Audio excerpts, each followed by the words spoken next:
If you're a maintenance supervisor for a commercial property, you've had to deal with everything from leaky faucets to flickering light bulbs. But nothing's worse than that ancient boiler that's lived in the building since the day it was built, 50 years ago. It's enough to make anyone lose their cool. That's where Grainger comes in. With industrial-grade products and dependable fast delivery, Grainger can help with any challenge, from worn-out components to everyday necessities. Call, click Grainger.com, or just stop by. Grainger, for the ones who get it done. Do you want more success, more growth, more results? Then it's time for the Boundless Success Accelerator from the Modern Observer Group. This isn't your average coaching program. It's where top performers come to dominate. Weekly group sessions, on-demand coaching, a community that's got your back, and a power-packed library of tools to supercharge your business and career. No more excuses, no more waiting. Get in, level up, and start building the life you've been dreaming about. Visit us at modernobserver.com/boundlesssuccess to join today. Let's get you to the next level.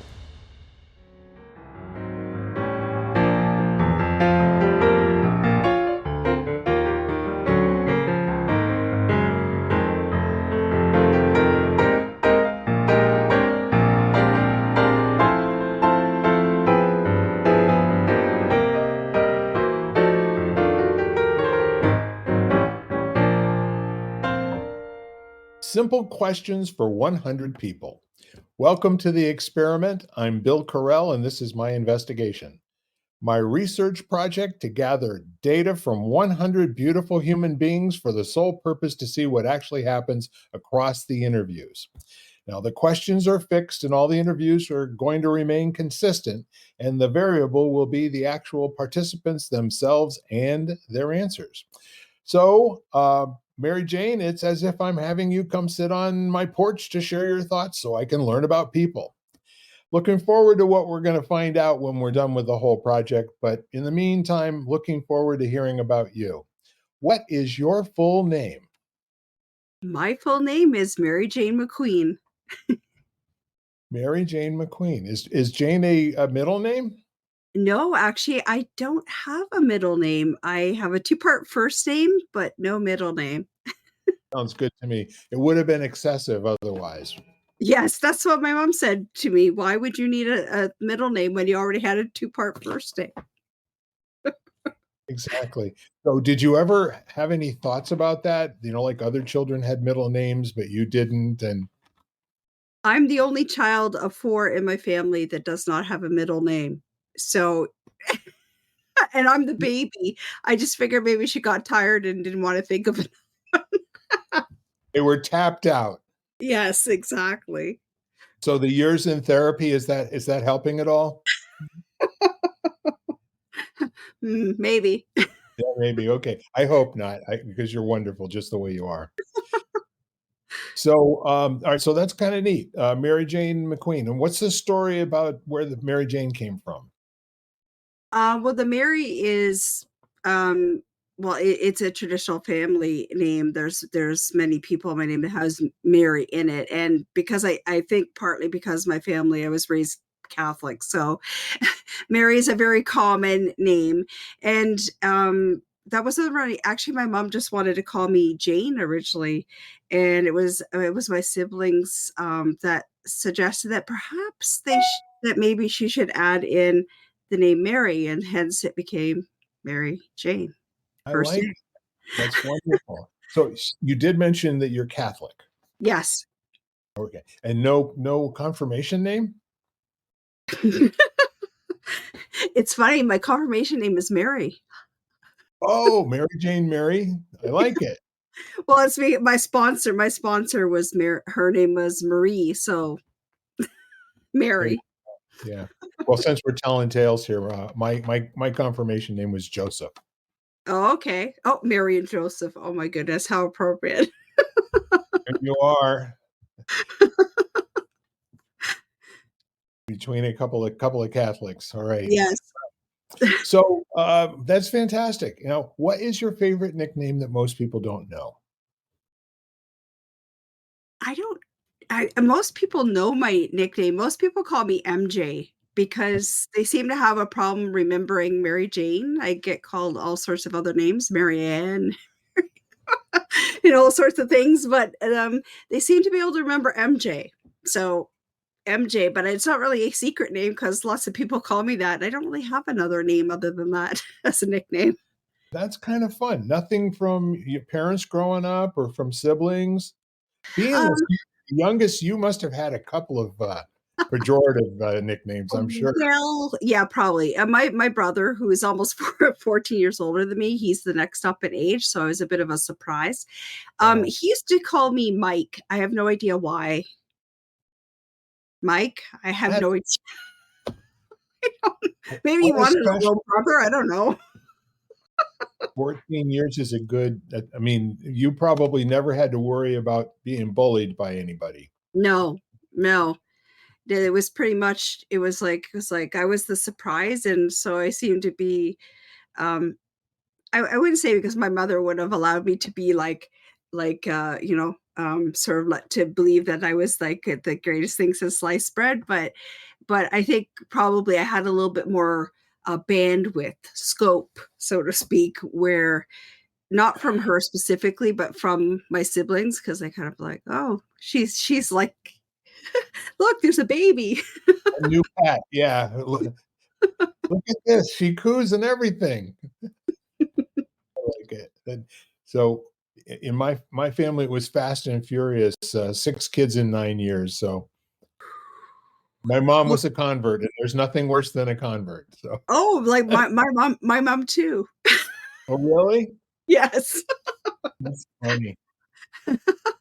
So she inflicted all of the Catholic teachings on my poor father. Now, my dad was raised Catholic, and Mine he too. wanted to be married in the Catholic Church, and so they went through all the counseling and everything and did it, and then she became really, so enough about my story, but here we are.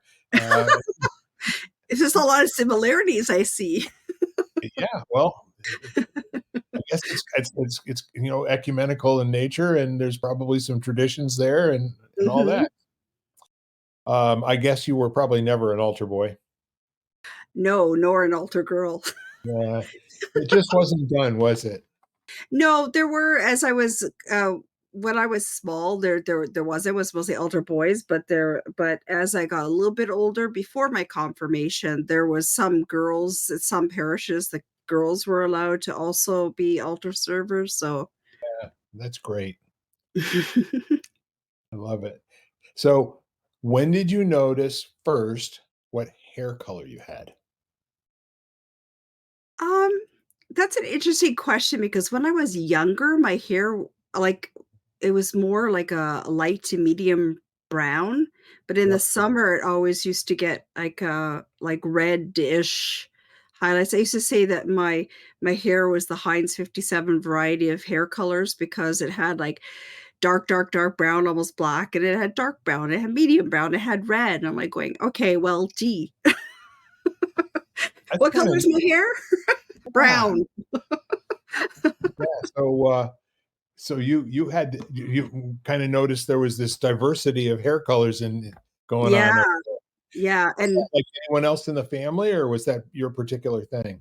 it seemed to be more my thing. The others seemed to have more standard shades. Of course, I didn't know them when they were little, and um, but I seem to have inherited a little bit more of the reddish undertones, and that's more from my mom's side of the family.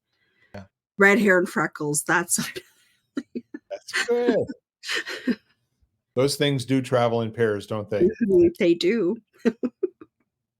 So, with your red hair and freckles, what's your favorite thing to do to intentionally waste time? Intentionally waste time. Um, Probably the thing when I intentionally waste time is probably one of 2 things. Now would be more painting, but when I was a kid, it was more like, uh, reading or drawing. Those would be my 2 intentional wasting of time. I don't know if they're wasting of time, but just whiled away the hours, let's put it that way. Yeah, whenever I'm pressed for a definition of wasting, I usually go default to this. If there's things that you know you probably ought to be doing, but you don't really care and you're going to do this instead, that's what most people would. Well, then those would be my things. Good. So are you artistic? I am artistic. That's beautiful. I didn't know that about you. So something to explore later on. Good for you. Yes. So these days, are you still doing art? I am actually. I my actual profession now that I've started my well, even for 31 years in corporate, I worked in marketing as a graphic designer. So I am and now I run my own creative studio. So Good I for am you. still in the arts. That's Plus I neat. paint Yeah. And what's your favorite medium? acrylic. Acrylic. Never did too much of that. I was more oils and watercolors. I don't Yeah. have the patience for oils. Like I want to be able to I don't know. I don't have the patience of it going, "Okay, I wanna paint." It's like, "Okay, don't like that? Yeah, I can go over it. I can change it. I can whatever. I can just go over top of it. I don't have to Yeah. wait too long anyway." Well, I'll tell you what, whatever you get started with, that's what you're going to do for a little while. And so I Yes. went a couple of those phases. But um, did you do much in the way of like still lifes and bowls of fruit and all that sort of thing? I did that when because I went to, I took some Saturday morning art classes because I was really had an interest up from the time I was little. I don't remember a time when I didn't travel with crayons or pencil crayons or paper or whatever, wherever I went, like that was my go-to thing. Like if I was taking a bag away somewhere, that had to be what came with me. So, so yeah. So when I started out, I did a lot of stuff with still life because I learned a lot more with sketching and things like that as I went along. And Yeah. then they introduced other mediums, and then when they introduced acrylics to the class, I found that was something that I just loved it. I don't know specifically why that was. I just I It's just got loved a it as real much. satisfying texture, doesn't it? It does, yeah. And the way it flows, Mhm. like there's a like I don't know what do you call it, jelly tempera, that's kind of almost acrylic but not quite. And Yes. acrylic is full blown. It's like I don't know, like ice cream. I like that, ice cream. Ice cream on canvas, there you go. Yeah, exactly. Well, good. And what's your favorite thing, to draw or paint now? Primarily I do a lot of and I've done that mostly is landscapes, but I when I was younger, I I guess I went more the traditional sort of method of looking at things and stuff like that. Now I find because during my corporate career, it's one of those things where it's like you always think, "Yeah, yeah, I'll get back to it, I'll get back to it," and then you kinda set it aside for periods of time because you think, "I don't have time to do it."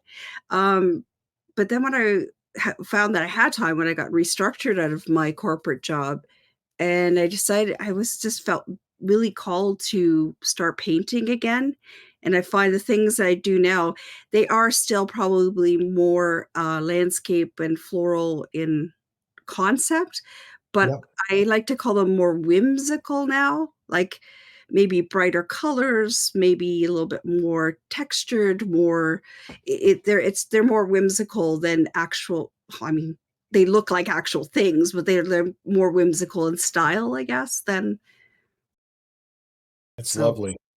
So, do you have an actual studio? no, I wish. I wish. So I figure, right now I'm in graphic design, which of course is very creative in itself, but it's like, okay, one day I feel that maybe I'll be able to transition more into leaning into more of the painting side of things Yes. and less of the graphics, but who knows where it'll lead. Right now I'm happy doing creative whatever it is. Good for you. That's fantastic. What a neat way to waste time. Thank you. So, MJ, what is your favorite movie to watch alone? Yeah, that's an interesting question. I mean, I think it's probably changed over time. But it's funny to say, one of the most recent movies that I saw that I really loved, which sounds funny, but maybe because it has an artistic element to it too, is it's an animated movie. It was Inside Out. Yes. I just love the emotion and the underlying message behind it. It just, for me, it was just like, I like to watch it. And so it's like I think I've seen it like 4 times now just because it makes me feel, I don't know, really connected to the message behind it. Yeah. So for the folks at home who have not seen the movie, without giving, spoiling the ending and everything, because it's a worthwhile movie to watch, isn't it? It What, is. what would you say is the kind of the Reader's Digest synopsis of, or the cliff notes of quickly, what's it all about? Um, for me, it's all about that connecting to, the story behind our story, right? And how the emotions and things that we might travel through in life, and how things might affect us, um and just what that's like, is if emotions were people. It's Yes. basically so I just love the connectivity of the emotions as people. Well said. And it's definitely something that everyone should watch at least once. Yes. But be careful because it might be habit forming. Yes. Good for you. So, all right, I love this question, especially for you with all of your, all of your talents. If you were to have an action figure made of you, what superpower would it have, and what colors would its uniform be? um yeah, well, what its superpower would be, I guess it's not my underlying mission for what I do, even for my business and working with clients now, and just my general outlook in life is the superpowers would be kindness, empathy, and compassion. Kindness, empathy, and compassion. I love it. Yes. And the colors, well, of course, somewhere in there, because, well, it's the color of idealism anyways, but it's also my favorite color. It has to have purple in it of some description. A It's royal purple or a different one? Um, well, I like all shades of purple, but I think my superpower, hero would probably have a rich, like a really royal purple color, Oh, a deep purple. oh yeah. And maybe a little bit of red thrown in there, because that's my second favorite color, so there you go. It's your uniform. It can be whatever you want. Yes. So now you've got these superpowers in this killer outfit. What are you going to do with them?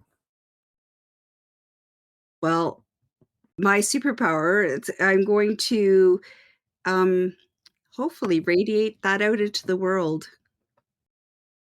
Kindness to self first, and then radiating that out to others and spreading that mission of empathy and compassion. Because for me, that's what's going to change the world. So that's what superheroes do, right? Yes, they do. They do. And the world does need a little changing right now, doesn't it? Yes. A smidge. Yeah. Just a switch. Kindness, empathy, and compassion. Yeah, I could use a little of that right now, I think. Thank you. Yes. All right. So I understand. And then because of that, the world will be a better place. Mhm. N- Now, what did you want to grow up to be when you were 5 years old? When I was 5, I think I more often than not, if I was like, if it's funny because I have, of course, because I'm the baby of the family by a lot. I had a nephew that was 6 weeks older than me, and so often, much as he wasn't big on school, I like to be a teacher. So a teacher was probably, I would say, my first, around 5, when I would thought, I'll be a teacher. So maybe I am a teacher of some description, just in a different way than I thought. I have a feeling that that's how the folks around you regard you, at least a little bit. So, what was it about teaching that you thought was so attractive? Um, I think I liked that idea of, sharing knowledge with people, and just because I don't, yeah, I've always had that sense of like, that kindness was the way to go, and I don't mean in a like a nice way, but in a just being kind to people, like listening and hearing what they had to say. And so I think there was some element of that because I guess some of my early teachers, especially, expressed that same nature, and that was something that really resonated with me. Like it seemed like a logical fit to me at that age, especially. Yeah. Precocious 5-year-old for sure. No doubt about it. So, all that, and what is your greatest accomplishment? I think for me, my greatest accomplishment is, well, it's really hard to say. Um, Staying true to myself and, reconnecting with that self, because it took a while after I was restructured out of my corporate job to remember, who am I? Who am I away from that? Because I'd been doing it for so long, it was like second nature. It's like it was hard to separate that, and Yeah. and reinventing myself.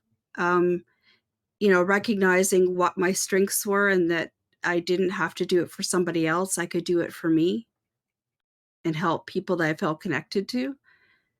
I have a feeling that was an interesting journey. Oh, it was an interesting journey for sure. It was a whole grieving process in and of itself, because it's like a part of me died. I'm like, who am I now? Who am I now? And I'm like, I know I had things that I could share with people, that I had value, but it took a while to work through that process and sort of come to terms with understanding who I was without the job. Yeah. So, it sounds to me like, having gone through that, that you might have a wonderful message to give to other people who are in a job Hmm. that they love, that's routine, or they hate, or they love, and they what all that. But Yeah, but all of the above. yeah, like starting to explore who are you Hmm. at an early age as opposed to after trauma. Yes.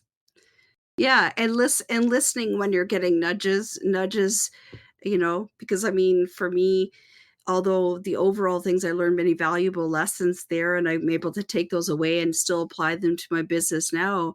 I mean, for the last 2.5 to 3 years of my corporate thing, I was in a position of being corporately bullied.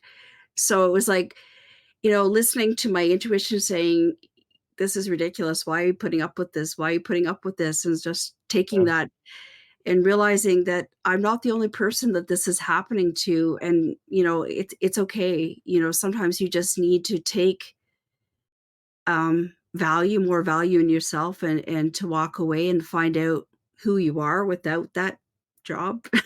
So whether you're pushed out, so I figure the universe has a really good sense of humor, because it tapped me on the shoulder for like 3 years and then finally said, okay, you're obviously not listening to me.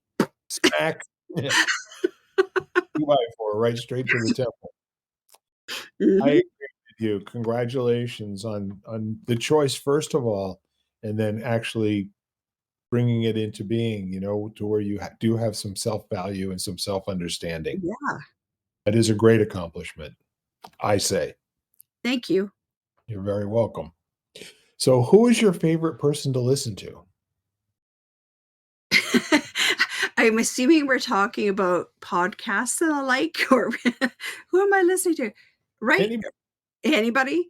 Um, right now, I've been listening a lot to anybody that I find has like an inspirational sort of message that sort of like speaks to my heart. And I really enjoy listening to the candid conversations that Mel Robbins has on her podcast. Just she has a very quirky sense of humor, which I can I can relate to, because so do I. In case you hadn't seen it already, um, and but yeah, I Well, really enjoy her messaging. yeah, I agree. Your sense of humor is endearing. I don't know Mel Robbins all that much, but if you're similar, I would imagine I would enjoy her as She's well. very candid and very, she speaks from the heart. I really, I like that. Yeah. Any particular messages that kind of ring home, other than the sense of humor and being candid? Um, it just the way that she's all about empowering people and helping people to sort of sense the powers that they have within. And I haven't read it yet, but I know she recently wrote a book called Let Them. So I'm quite curious to pick up that book and read it, because I feel that there's going to be really good nuggets in there of, you know, let Yeah. them say what they want to say. Let them do what they want to do. Yeah, that's interesting. I saw her title. I now have some idea of who Mel Robbins is, on Facebook. Hmm. There was something, about a book that was just released called Let Them, and, Yeah, and I that's her. yeah. I mean, that just She's brings so also a much in. friend of Oprah, so that tells you something, doesn't it? It does, it does. Alright, so that's a great person to listen to. Mhm. Please complete this sentence. "When I grow up, I'd like to." Assuming that I haven't grown up yet, right? I'd like to see more of the world and learn more about the people of the world. I mean, I've done some of that already, but I have a natural curiosity as to culture and people and places. And I always like to understand the nuances, not just the surface levels of the nuances of what makes people the people they are. Yeah. I love people. What a great question. What makes people the way that they are? You know? Yes. Well, that's Yeah, it. you can study that one the rest of your life. Well, exactly. And I feel that this has always been from when I was a kid. I remember thinking to myself, it's like, why do people always focus in on the difference between us rather than focusing on the things that make us the same? Because those things are the empowering things. The other stuff is just rhetoric and crap, as I Yeah, like to call it. So yeah, good for you. Sounds like we're in the same business. What is what is the most important thing, in life to you right now? um for me, it's just growing and learning and exploring and really like embracing my superpowers, realizing that the things that corporate told me to be about are my superpowers. And so just really embracing that, embracing who I am in my entirety, not that's just the thing that other people think I am, but who I really am here, my Yeah, heart. yeah. I just wonder, how much of what you know about yourself do other people really get to see? I think they get to see more of it now, just in the different things that I'm doing, both in my business and the self-care, self-love, or self-kindness workshops that I do with my friend Jan Jeremiah. So that's it's one, I think people get to see that, and that's one thing. A lot of people, not with prompting, but a lot of people have said that I bring such an energy of just kindness to the space I'm in, and just like being a place where people feel safe to be vulnerable. And that Sure. to me is a blessing. Yeah, it means that what you're doing in the world is actually getting across to them because it's coming back to you. Yeah, but at first it was kind of surprising to me, because I thought, well, I'm just being me, and then I thought, oh, I'm just being me. That's a gift. Yeah, your genuineness is not about attention on yourself. It's about, expressing yourself. And Hmm. they're two things. It's I can see that. Plus you hang out with cool people. Of course. Yeah, why not, right? Life is short. Exactly. You might as well make it fun while you're here, right? 100%. So, with that in mind, what would you like to leave in the world after your life is done? It's funny. I got asked that question recently, and it all falls back, I think, to what I was sharing earlier about my mission and vision. And so it's like spreading kindness, empathy, and compassion in this world. I would like to leave those as the things that people, the children coming up behind me and others, I would like to leave that in the world. Yeah. Some positivity, some feelings that you are enough just as you are. Yeah, and I'll tell you what, that's such a great message. Mhm. It's such a great message, and that's a message we should be teaching children, Yes. you know? My Mhm. goodness, you got me. Um, all right, so that's our 12 scheduled questions, and of course, being me, I had to make sure, like a good baker, that there's a 13th question for free, right? Uh-huh. You get 12 Yeah. donuts, meat, with all that, right? So here's your baker's question. What is the thing that most people misunderstand about you? I think sometimes, people, I know at least in the past, people have misunderstood that because I have the thing of kindness and empathy towards people, it means that, that maybe I don't have, they look at it as like, "Oh, she's so nice," but it's like, "No, it's not that I'm not nice, but it's just at the same time, it's not just being nice." It's like they misunderstand that, I will stand up for myself as well when it's the occasion comes when that's necessary to do so. And I think that's also important because that's being kind to yourself, not letting yourself be the doormat, right? So that's a hard lesson that I had to learn, and more because I would keep that to myself and not express it, but, I've learned over time, especially the last several years, that that's an important thing to share. So, yes, I am nice and kind, and I that's my, thing, but that doesn't mean that you should take advantage of me in either. So that's kind of one of those scenarios. It's like, yeah, I can stand up for myself. Yeah, if you think Mary Jane is a pushover, good luck with that. Yeah.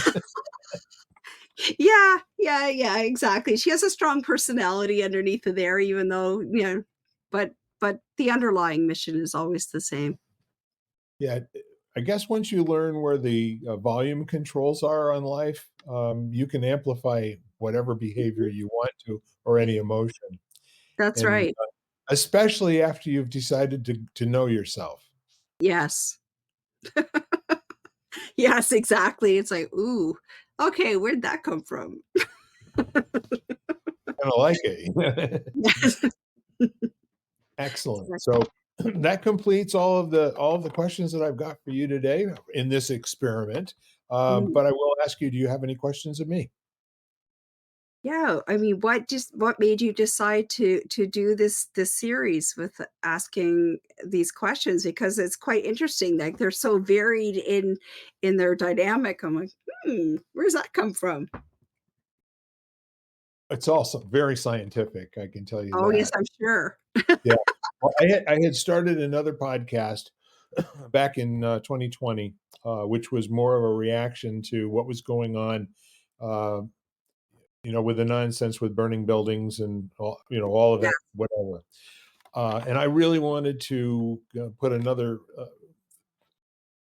message out to the world, that life is worth living, and it's worth living as an empowered human being.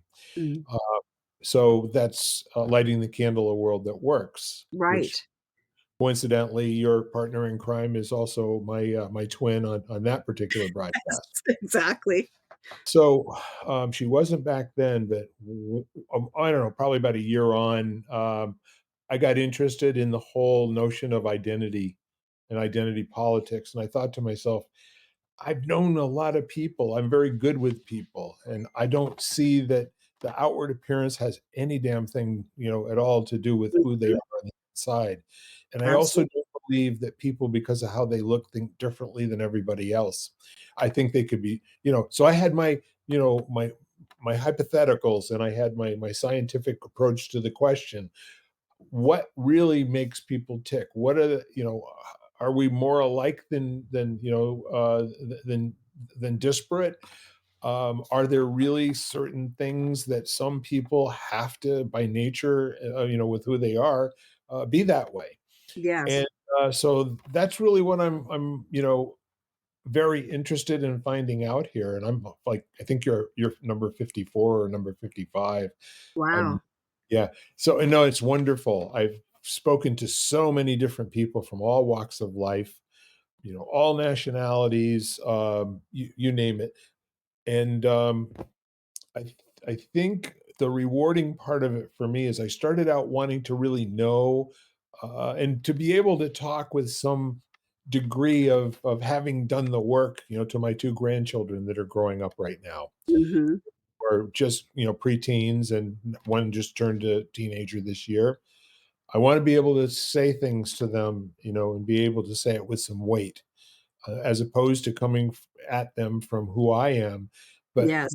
having done, some investigation into the thing. So Yeah, and having an understanding, right? A knowledge and understanding. absolutely, it's one thing to have an idea and state something as if it's correct and right, and then it's another thing to go out and put it in water and see if it floats, right? It's true. Yes. So I love people, so that's natural, and I absolutely love to find out about people, and I love to connect with folks, and this is a great Mhm. way. Yeah. Well, that's awesome. Well, I can definitely resonate with that message because that's pretty much the way I am too. I love, as I was saying, I'd really love to understand the nuances of people. Yep. Hence my comment about we're in the same businesses. Yes. We are. So I've loved this time together, and I absolutely appreciate you. You're delightful, Thank and I you. want to thank you for coming on the podcast. You are just Pleasure. a marvelous, genuine person, and um, again, just thank you. Anything that you'd like to say to the folks before we say goodnight? All I would really like to say is all of what I do is, and while I know Bill shares this too, obviously, is just, go out there, spend a little kindness, start with yourself and radiate that outwards because that's really what I feel is going to change the world. Yeah, absolutely. Fantastic. So we're simple questions for 100 people. And I want to ask you all to take me up on this. Please contact somebody that you know and love, and let them know. I mean, send them a email, text, telephone call, carrier pigeon, whatever. But let them know that your world works because they are in it. And that if you ever, if there's ever a moment of need, that you'll be there for them, that all they need to do is call. Thank you so much, MJ. And thank you, folks at home. Love you all, and bye for now. You've been listening to Simple Questions for 100 People, part of the Xvadio Podcast Network. You can catch every episode of Simple Questions, plus the rest of the network, at xvadio.com, the Apple Podcasts app, YouTube, Spotify, iHeartRadio, Audible, Amazon Music, and wherever you find podcasts.